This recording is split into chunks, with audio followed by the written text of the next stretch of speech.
Revenge is one of the greatest emotion to portray character in a feature film to elevate your story और to अभी मैंने आपको क्यों बताया, दुनिया में जितनी भी फिल्में बनाई जाती है वो ओवरऑल सिर्फ 9 इमोशन के ऊपर ही बनाई जाती है, जिसे आप और मैं नवरसा के नाम से जानते हैं।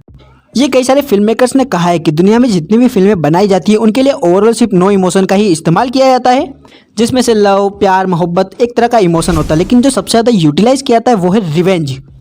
इंडिया की सबसे बड़ी ब्लॉकबस्टर फिल्म है, चाहे आप बाहुबली के नाम ले लो, चाहे आप एनिमल का नाम ले लो, चाहे आप केजीएफ का नाम ले लो। केजीएफ में भी जो गैंगस्टर था उससे हमें रिलेट नहीं करना चाहिए, लेकिन फिल्म के एंड होते होते उसकी लव स्टोरी यहाँ पर खत्म होते हुए दिखाई देती है। उसी के रिवॉन्ज के इमोशन के साथ साथ हम रॉकी के लिए और फील करते हैं, और जब वो यहाँ पर अधीरा को मारता है तो हमें और इमोशन फील होता है।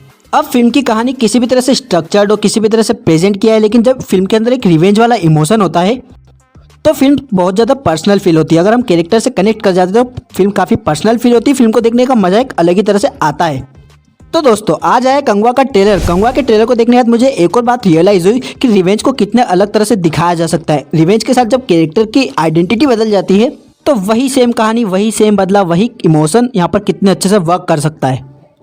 तो दोस्तों आज बात करते हैं कि कंगवा फिल्म के अंदर जो रिवेंज वाला इमोशन है उसको किस तरह से पोर्ट्रे किया जाएगा और किस तरह से फिल्म थोड़ी सी एक्साइटमेंट आपके अंदर क्रिएट करेगी। कंगवा फिल्म जिसको देखने के लिए मैं एक्साइटेड तो जरूर हूँ, लेकिन इसको देखने के लिए मुझे बहुत बड़ा डर ये है कि इस फिल्म के जो डायरेक्टर है वो मुझे काफ़ी आउटडेटेड लगते हैं। उनकी जो स्टोरी टेलिंग है वो आपको ट्रेलर में भी दिखाई दे रहा होगा, लेकिन उसके बावजूद भी डायरेक्टर ने कुछ अटेम्प्ट किया है। डायरेक्टर के पास एक अच्छी कास्ट है, डायरेक्टर के पास एक अच्छा बजट है और एक स्केल पर फिल्म दिखाई दे रही है।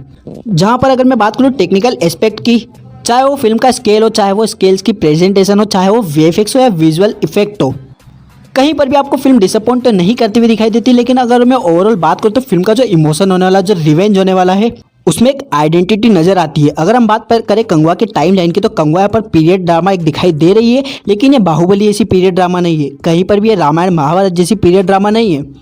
यहाँ पर जो कैरेक्टर्स दिखाई दे रहे हैं वो एकदम ट्राइबल वाले कैरेक्टर्स है। ट्राइबल मतलब जिनको यहाँ पर शिकार करना है, खाना है, शिकार करना है, खाना है, वो यहाँ पर सिर्फ जानवरों की भाषा जानते हैं। उनके लिए शिकार से बड़ा कुछ नहीं है, शिकार से बड़ा कोई धर्म नहीं है, शिकार से बड़ा कोई लालच नहीं है।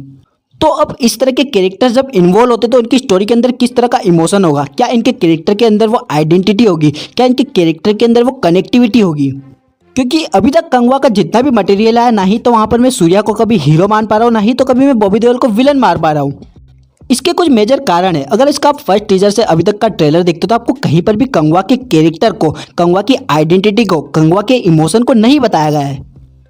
कंगवा एक ग्रेट वॉरियर है, कंगवा एक ग्रेट फाइटर है, ये सारी चीज़ें पता चल रही है। बॉबी देओल एक काफ़ी मैनेजिंग विलेन दिखाई दे रहे हैं, लेकिन यहाँ पर फिल्म कभी भी ये नहीं आपको डिस्क्लोज कर रही है कि इन दोनों के इमोशन क्या है, इन दोनों की कनेक्टिविटी क्या है। अगर हम कंगवा के ट्रेलर की बात करते हैं, ट्रेलर के अंदर आपको दिखाई दे रहा है कि सूर्या किसी बच्ची के लिए परेशान है, किसी बच्ची को गले लगाकर खड़े एक जगह पर रोते हुए भी दिखाई देते हैं। हो सकता है वो उनकी बेटी हो सकता है कि उनकी गाँव वाली, हो सकता है कि उनकी कबीले की हो, लेकिन इनके बीच में कॉन्फ्लिक्ट क्या है? ये वही राजा महाराजा वाली कहानी है या इस कहानी के अंदर और भी कोई कॉन्फ्लिक्ट होने वाला है?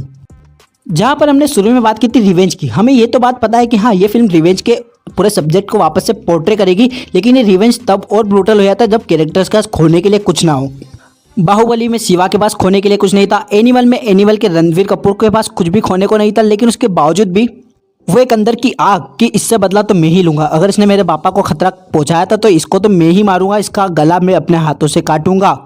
वो इमोशन, वो रेज क्या हम कंगवा के कैरेक्टर से फील कर पाएंगे? क्या ये कंगवा फिल्म अपने स्केल से बढ़कर एक कहानी हमारे दिल के अंदर उतर जाए, इस तरह की कहानी बता पाएंगे?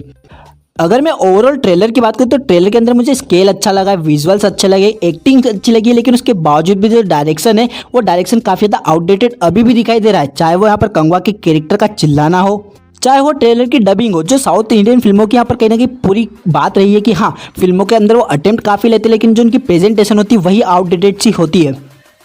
कंगवा के मल्टीपल टीजर, ट्रेलर, पोस्टर सब जगह आए हैं, लेकिन उसमें जो लुक है वो लुक अच्छा दिखाई दे रहा है, लेकिन कंगवा के कैरेक्टर के, सूर्या की एक्टिंग को जस्टिफाई करता हुआ डायरेक्शन नहीं दिखाई दे रहा है। चाहे वो स्केल की बात कर लो, चाहे वो एक्शन की बात कर लो, सारी चीज़ें अच्छी दिखाई देती, लेकिन जैसे ही बात करते एक्टिंग की, जैसे ही बात करते कैरेक्टर्स की, वो प्रेजेंटेशन साउथ की पुरानी फिल्मों की याद दिलाती है। चाहे वो कैरेक्टर्स का चिल्लाना हो, चाहे वो सूर्या का चिल्ला चिल्ला कर बात करना हो, ना ही कोई डायलॉग बोलना है, ना ही कोई डायलॉग में इंटेंसिटी होना। यहाँ पर गलती बिल्कुल भी सूर्या की नहीं है, यहाँ पर गलती बिल्कुल भी किसी एक्टर की नहीं है, गलती यहाँ पर डायरेक्टर्स की चॉइसेस की।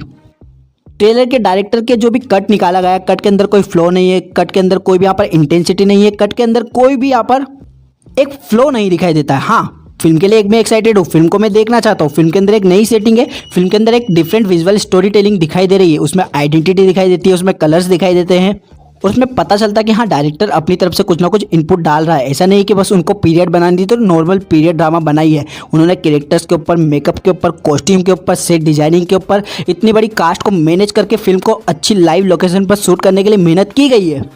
लेकिन सब कुछ रिवॉल्व करता है अपनी स्टोरी के अराउंड, स्टोरी के कैरेक्टर्स के अराउंड। हाँ, रिवेंज वाले इमोशन के लिए मैं एक्साइटेड हूँ, एक रिवेंज ड्रामा देखने के लिए मैं एक्साइटेड हूँ, लेकिन वो रिवेंज कितना ब्रूटल होता है, वो रिवेंज कितना पर्सनल फील होता है, वही एक रिवेंज ड्रामा फिल्म को अच्छा रिवेंज ड्रामा बनाता है। मेरी one of the best revenge drama movie है खुदाफिज 2, जिसके अंदर का रिवेंज मुझे फील होता है, जिसके अंदर का रिवेंज मुझे अंदर तक यहाँ पर चोट पहुँचाता है। आप मुझे कमेंट में बताइए कि आपकी फेवरेट रिवेंज ड्रामा मूवी कौन सी है। आपको क्या लगता है कि कंगवा वापस से बाहुबली बनने का ट्राई कर रही है, यहाँ पर इसके डायरेक्टर्स को जस्टिफाई कर पाएंगे? सूर्या के आप कितना एक्साइटेड है, बॉबी देओल को देखने के लिए आप कितना एक्साइटेड है, और आप मेरी वीडियो को नेक्स्ट टाइम देखने के लिए कितना एक्साइटेड है, मुझे कमेंट में जरूर बताइएगा। चलिए बाय, मिलते हैं आपसे किसी वीडियो में, तब तक के लिए बाय।